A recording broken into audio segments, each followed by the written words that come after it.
కొన్నిసార్లు కుటుంబం దూరం అయిపోతుంది, బంధువులు దూరం అయిపోతారు, ఒంటరిగా ఉండవలసినటువంటి అవసరం ఏర్పడుతుంది. అలాంటి సమయంలో కూడా మనల్ని ప్రేమించేటటువంటి దేవుడు ఒకరున్నారు, మనల్ని ఆదరించేటటువంటి దేవుడు ఒకరున్నారు, మనల్ని చూసేటటువంటి దేవుడు ఒకరున్నారు.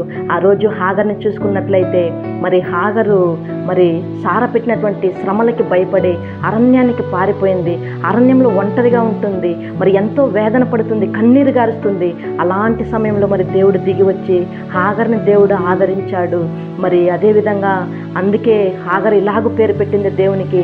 ఆదికాండం 16వ అధ్యాయం 17వ వాక్యంలో చూసుకున్నట్లయితే చూచుచున్న దేవుడవు నీవే అని పేరు పెట్టింది. అదేవిధంగా ఆ రోజు లేయాను చూసుకున్నట్లయితే లేయాను భర్త ప్రేమించడం లేదు, ద్వేషింపబడుతుంది. దేవుడంతా లేయ ద్వేషింపబడుట చూచి లేయ గర్భాన్ని తెరిచి లేయాని దేవుడు ఆశీర్వదించాడు.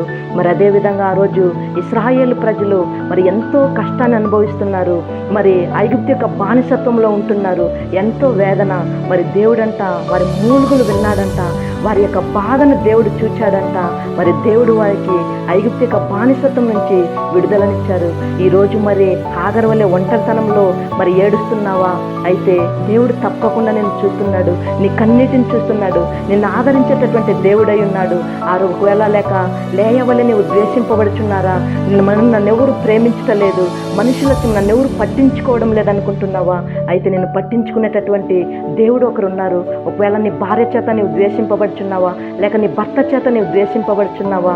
దేవుడు నిన్ను ప్రేమించేటటువంటి దేవుడై ఉన్నాడు. లేక ఇశ్రాయేలు ప్రజల వల్లే ఈరోజు ఎంతో కష్టము, వేదన, బాధను అనుభవిస్తున్నావా? తప్పకుండా ఆ కష్టం, ఆ బాధల నుంచి నీకు విడుదలనిచ్చేటటువంటి దేవుడు ఒకడు ఉన్నాడు. ఆ దేవుడు ఈరోజు నీకు విడుదలనిచ్చి ఆ దేవుడు నిన్ను ఆశీర్వదించునుగాక.